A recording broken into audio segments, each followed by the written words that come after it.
Денеска честа на моторите со внатрешно согорување ја брани Пагани Хуайра Ер Ево со своите раскошни 900 коњи добиени од 2012 наменети за тркачка патека. Ке продефилира и обновениот Nissan Juke со неговите 3 цилиндри. Останатите новитети се однесуваат на возилата со нова енергија кои стануваат се поизразени. Почнуваме со вестите и тоа со една бизарна. Имено, царинските органи на Соединетите Американски држави заглавија повеќе од 13.000 возила на групацијата Volkswagen под обвинение дека некои делови се произведени во Кина и се изработиле во фабрики каде се користи работна сила под присила. Добре дојдовте во новата премиера на Автомагазин.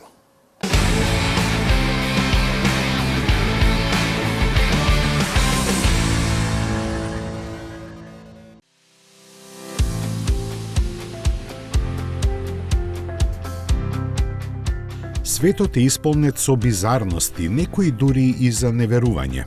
Таков пример доаѓа од Америка, каде на царина на пристаништата веќе втор месец се заглавени според некои информации дури 13.000 автомобили од марките Бентли, Порше и Ауди. Причината во тоа е што тие во себе содржале електронски компоненти направени во Кина во фабрики во кои се користи присилна работа. Според законите, заради кршењето на човековите права, нивниот увоз во Америка е забранет. Неофицијално самиот Volkswagen ги извести властите за потеклото на овие делови, наведувајќи дека ќе организира нивна замена пред автомобилите да бидат испорачани во дилерствата. Според германската компанија, тие не биле свесни за потеклото на спорните компоненти, бидејќи дошле индиректно од добавувачите. Прецизно не е објавено за кои делови се работи, се споменува дека во прашање е само една мала електронска компонента која е дел од поголема контролна единица.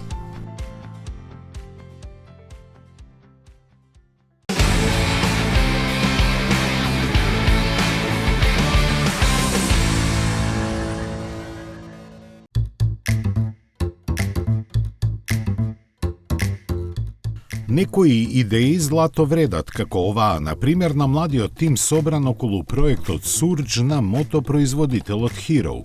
Тие успеа да проектираат модуларно 2 во 1 возило, комбинација на моторна рикша и скутер.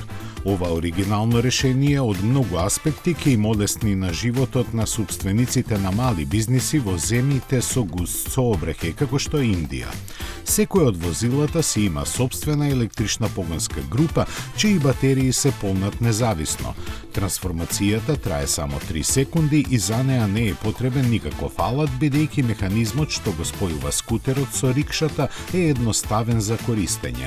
Освен најосновните технички податоци, за сега не се објавени други детали. Нема информации ниту за производството и цената на ова возило, чија пазарен успех секако ќе зависи од тоа колку квалитетно е изведена целата конструкција.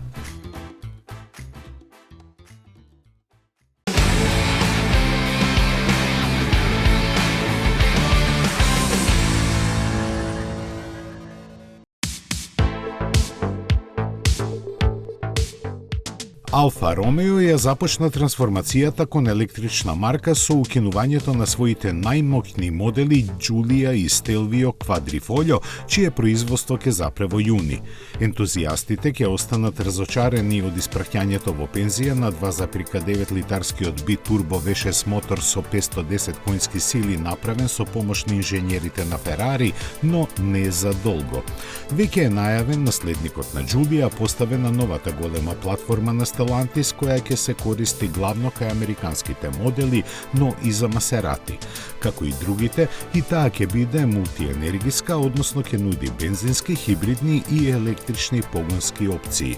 Прелиминарните спецификации кажуваат за 3 верзии на Giulia на струја, основната со 350 коњи, велоче со 800 и квадрифолио со повеќе од 1000. На почетокот ќе има архитектура од 400 волти, а се предвидени батериски пакети кои ќе овозможат автономија и до 800 километри.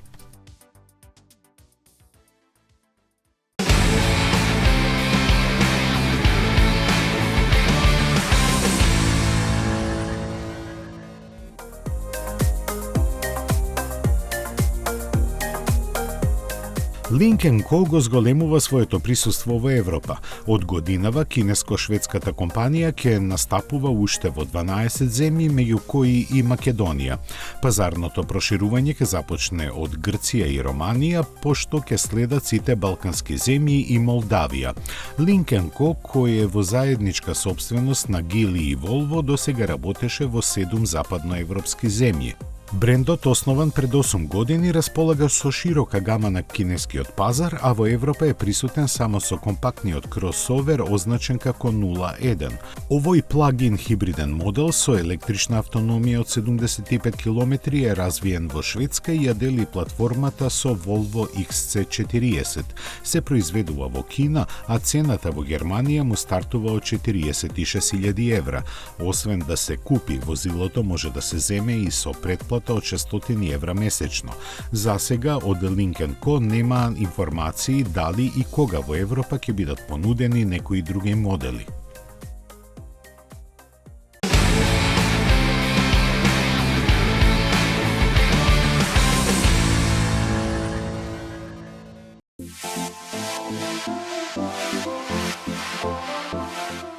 Во пресрет на премиерата на електричниот Renault 5, француската марка ја подгреа јавноста со првите снимки од неговата врела верзија, лансирана под амблемот на Alpine.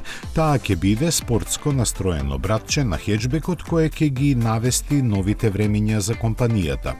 Прототипите на Alpine A290 во моментов се во Шведска, каде се подложуваат на финалните тестови на арктичките минус 30 степени Целзиусови. Дебело камуфлирани, ништо конкретно не може да се забележи за нивниот дизајн, освен можеби пар детали кои не значи дека ќе останат и на сериската верзија планирана за представување во јуни. Како и да е, јасно е дека изгледот ќе биде агресивен со големи отвори за воздух и спойлери, а веројатно и светлосниот подпис ќе биде поинаков. Механиката ќе ја дели со Renault 5, а се очекува електромоторот да пристигне од Megane E-Tech.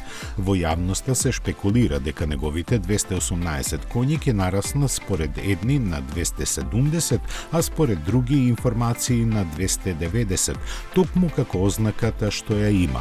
Може би е така затоа што Alpine A290 ќе има, така да кажеме, турбокопче на управувачот со чие притискање краткотрајно за пристигнување ќе се зголеми силата кај електромоторот која испраќа на предните тркала. Сето ова би било проследено со пошироки траги на тркалата и тюнирано ослонување. За капацитетот на батериите и автономијата ништо не се знае, но веројатно е дека ќе бидат истите од Renault 5. Лицитирањето на јавноста со информациите ја опфати и цената која се очекува да биде над 45.000 евра.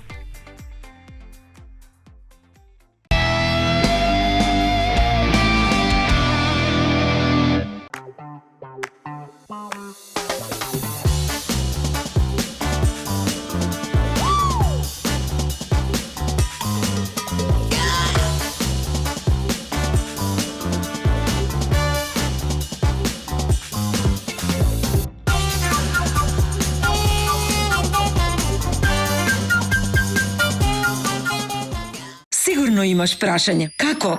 Како можеш да поминеш 400 километри за само 300 денари? Размислуваш? Се обидуваш да веруваш. Со Volkswagen ID3, ID4 и ID5 ги имаш сите одговори. Денес техниката прави чуда. Електричното станува неверојатно привлечно. Одбери Volkswagen ID и доби пакет за 30 бесплатни полнења на турбополначите во Porsche Македонија. Volkswagen. Porsche Македонија. Метрополис, број 1 радиомрежа. Кога ќе ве привлече нешто, а не знаете зошто. Во тој момент како некој да зборува со тебе. Запознај го новиот 408, со дизајн кој заведува повеќе отколку што очите можат да восприемат. Алюр и страст од секој агол. Тоа што вистински зборува со нас е нашиот внатрешен глас кој страстно шепти од нашата душа. Алюринг, новиот Peugeot 408.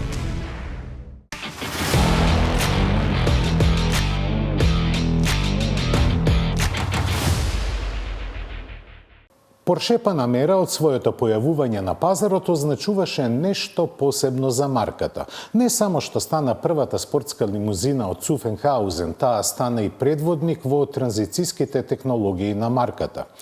Така, во своето ново издание Панамера ќе има 4 приклучни хибриди. Првиот е веќе присутен, а следните два, кои во Македонија ќе ги имаме наскоро, денеска ви ги представуваме во ова издание.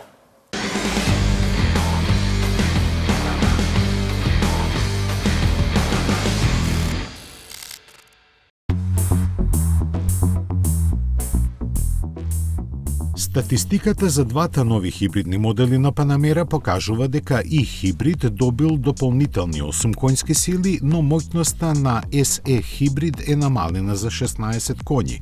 Интересно е што спринтот на послабата по сила верзија е подобрен за малку и сега до стотка стига за рамно 4 секунди, а незиниот брзинометар запира на бројката 280.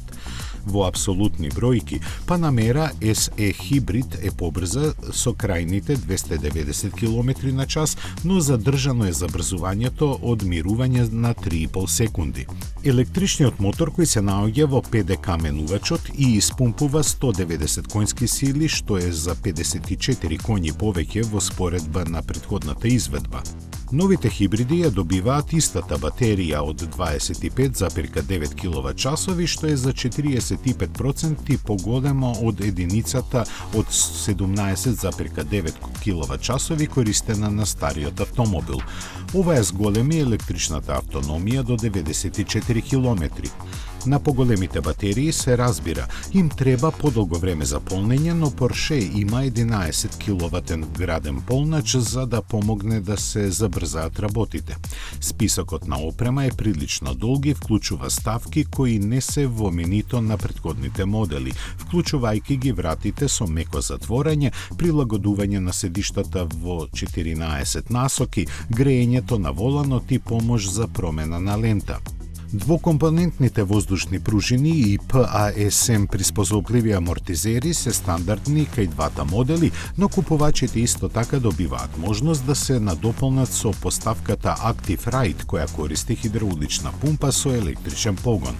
Осем зголемената удобност, овој систем овозможува автомобилот да се подигне или спушта, за да се олесни влегувањето и излегувањето. Новите модели ќе почнат да се испорачуваат до крајот на јуни, но веќе може да се нарачаат. Во Македонија Панамера 4 и хибрид се нуди за 147.500 евра, додека помоќната Панамера 4S и хибрид е поскапа за 17.000 евра. Со представувањето на туринг варијантата, палетата на BMW серија 5 расте. Откако серијата 5 во лимузинска каросерија доживеа својата премиера лани, наред дојде караванот за кого се уште постои добар интерес од купувачите. Новиот караван е сериозно голем, делово заводливо и во возните својства во ниту еден сегмент не заостанува од спортската лимузина.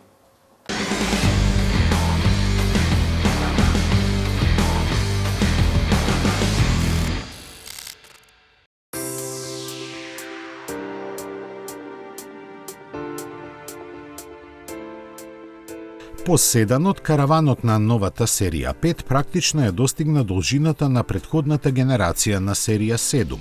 Поточно, сега е долг дури 5060 мм и порасна и во ширина и во висина. Љубителите на каравани сакаат голем багажник, а капацитетот од 570 литри до висината на прозорецот сигурно ќе ги задоволи нивните апетити. Дополнителен аргумент се 1700 литри кога ќе се преклопи задната клупа и фактот дека волуменот на багажникот не се намалува дури ни кај електричната и верзијата со приклучен хибрид. Во однос на погонските единици, караванската петка нуди се што се користи во автомобилската индустрија. Кај бензинците понудата започнува со 530E, која во комбинација со дволитрен бензински мотор и електромотор достигнуваат 300 конски сили, а на струја може да се извозат и до 100 км. Послабата верзија е 520D, која има 197 конски сили и 400 Нм максимален вртежен момент, додека верзијата 540D исто така ќе се појави во летото 2024 година. Двете верзии кои користат мотори со внатрешно согорување може да бидат со погон на задните или на сите тркала. Како и седанот, караванот има две електрични изведби. BMW i5 e-Drive 40 Touring е опремена со електричен мотор од 340 конски сили и 430 Нм и се напојува од батерија од 81,2 кВт со работен напон од 400 волти. За ентузијастите наменета е моќната M60X Drive, која на постоечкиот електромотор додава уште еден на предната оска од 261 конска сила, испорачувајќи вкупно 600 коњи. И во овој случај се користи истата батерија. Забрзувањето до стотка е 3,9 секунди, додека максималната брзина е ограничена на 230 км на час. Според WLTP, фабриката декларира автономија од 500 км. Според најавите на производителот, BMW серија 5 Touring ќе пристигне во европските салони во мај оваа година. Кросоверите ги изфрлија караваните од сцената, но не можеа од гамата на Volkswagen. Покрај Passat, марката од Wolfsburg сега во таква верзија го има и електричниот ID.7, кој ветува многу. Покрај дополнителниот товарен капацитет што доаѓа со примамливо обликуван заден дел, воведен е поголем пакет батерии и вештачка интелигенција која преку ChatGPT ќе му помага и на возачот и ќе ги забавува патниците.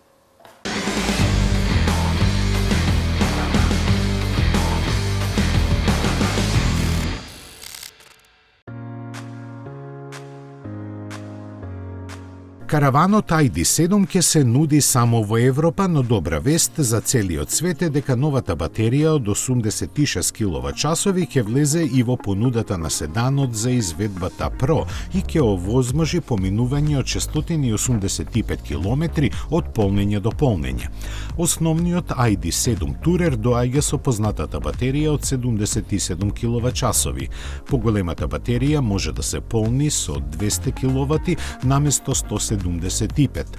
Тоа значи дека за полнење од 10 до 80% потребни се 28 минути во поевтиниот автомобил и разумни 30 минути во Pro.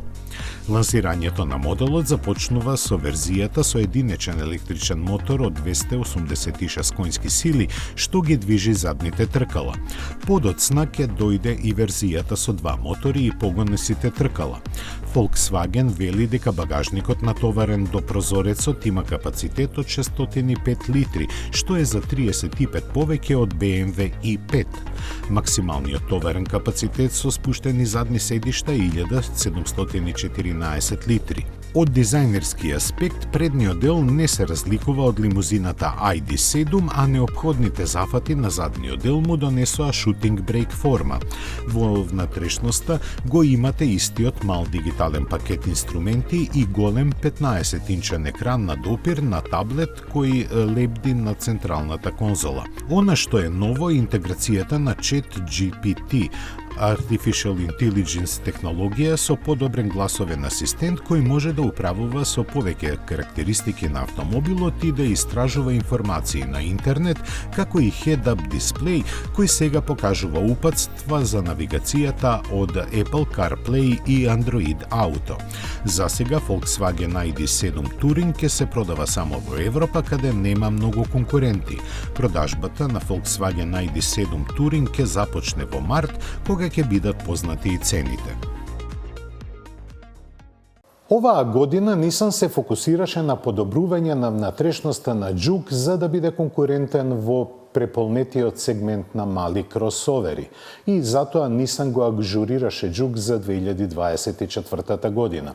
Додека надворешноста останува главно непроменета, внатрешноста е ремонтирана, каде е додаден поголем инфозабавен дисплеј заедно со подобрена завршна обработка.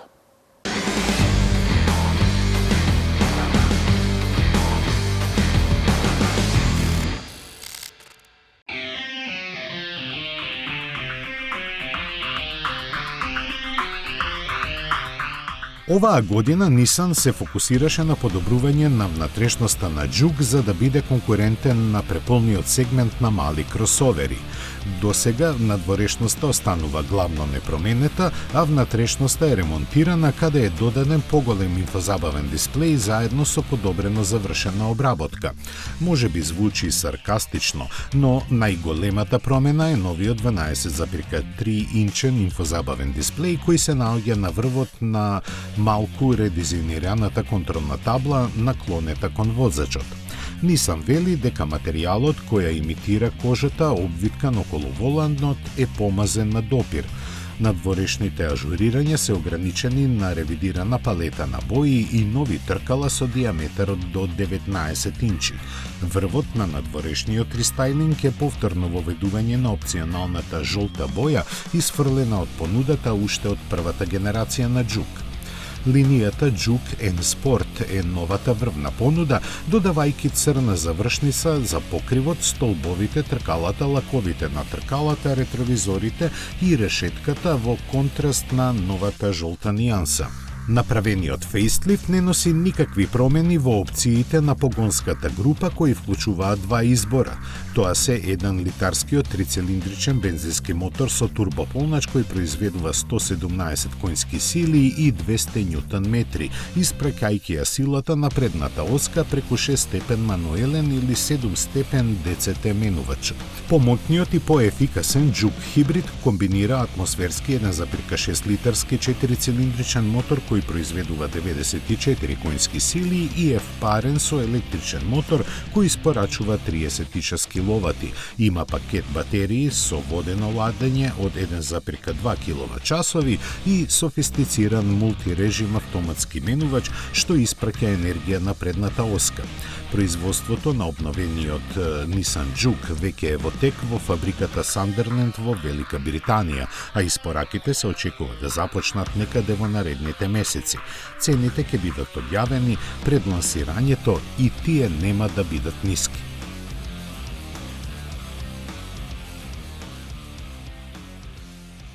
Класиката е секогаш во мода, па затоа не изненадува што Шкода ја задржува филозофијата која ја негува со Октавија цели 27 години. Во склад со овој постулат пристапено е во освежувањето на четвртата генерација на моделот кој досега се продаде во 7 милиони примероци. Четвртата генерација на Октавија, влегувајќи во својата нова фаза, не ги брка помодарските трендови, туку ги задржува семејните вредности.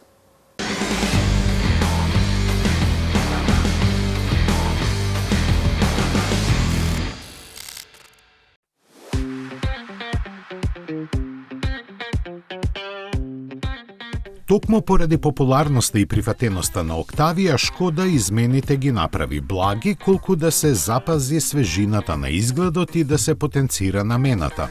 Свежината ја донесуваат новите браници и модифицираната маска на ладилникот. Освежените светлосни групи сега стандардно се опремени со LED технологија со можност за надградба со матрикс фарови за одредени изведби. Во врвната изведба VRS тие се стандардни. Во внатрешноста се применети одржливи материјали, задржан е 10-инчниот дигитален кокпит, додека новост е 13-инчниот дисплеј со инфозабавниот систем. Доближувањето на вештачката интелигенција е направено преку ChatGPT, систем што овозможува конверзација со услугите овозможени во автомобилот, сега интегриран со говорниот асистент Лаура. Новост во Октавија се интелигентниот асистент за паркирање и системот за автоматизирано паркирање. За двете каросериски изведби предвидени се 4 нивоа на опременост и избор на 9 декорации во интериерот.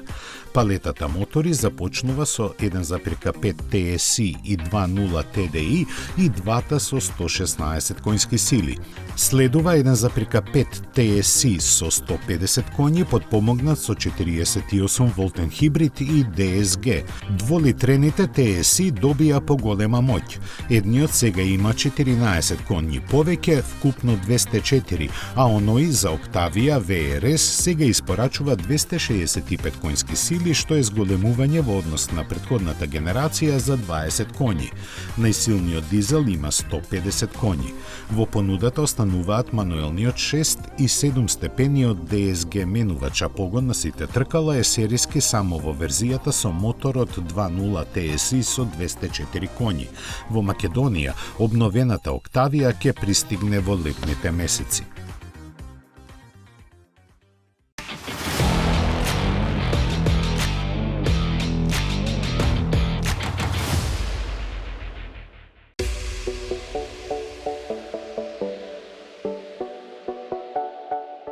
Протекоа плановите на јапонскиот Sony Honda конзорциум.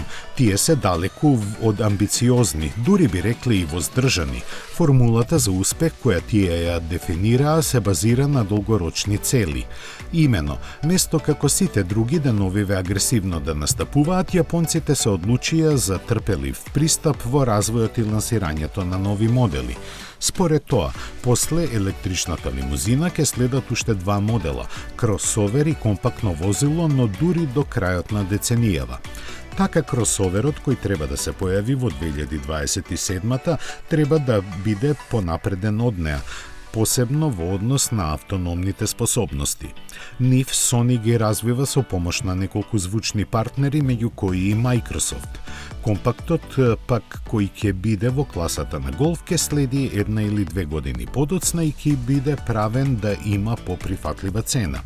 За намалување на трошоците за развој и производство, сите три возила ќе ја имаат истата механичка платформа.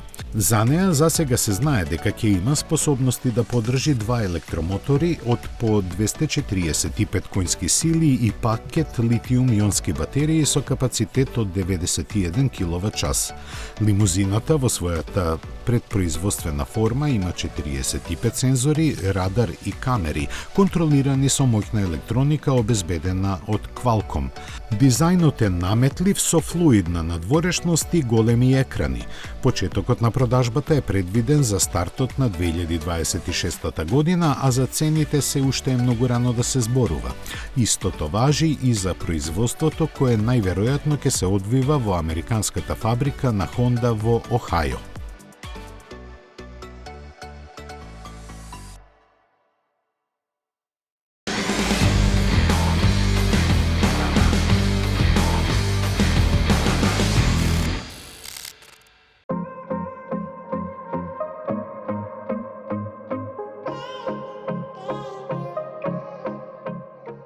Компанијата Pagani е еден од малкутемина преостанати бутик производители кои не подклекнаа на трендовите и своите автомобили ги прават онака како најдобро знаат.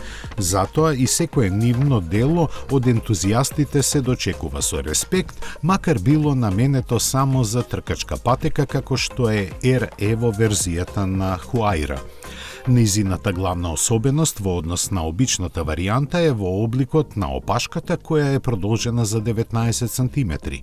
Покрај тоа, вградени се и плочки на покривот кои можат да се извадат и без кои силата на вертикалниот надпритисок се зголемува за 5%.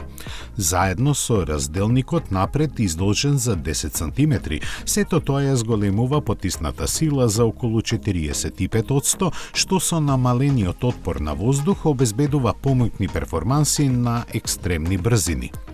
Додадени се посебни хидраулични придушувачи на вибрациите на секоја оска, со што се гарантира зголемена реакција и прецизноста при управувањето, а вградени се и нови керамички дискови и брембо клешти. Шасијата е изработена од иновативни материјали за кои само најстручните имаат слушнато, а и атмосферскиот AMG V12 мотор беше предмет на доработка. Тој сега испорачува 900 конски сили за 50 повеќе од порано. Испратени на задните тркала преку 6-степен секвенционален менувач, тие обезбедуваат возни својства што ќе може да ги испробаат само оние кои ќе платат по 2,5 милиони евра. Останатите ќе мора да се задоволат со податокот дека Huayra Air Evo постигнува 350 км на час.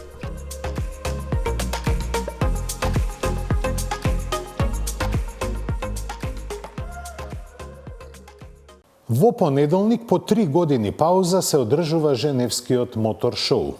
Веќе однапред се знае дека нема да биде ниту бледа сенка од она што сме навикнати да го видиме таму.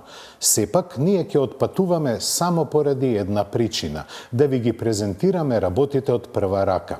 Секако дека веќе во текот на понеделникот ќе ги имате сите новитети од Женева сервирани на нашиот сајт автомагазин.com.mk.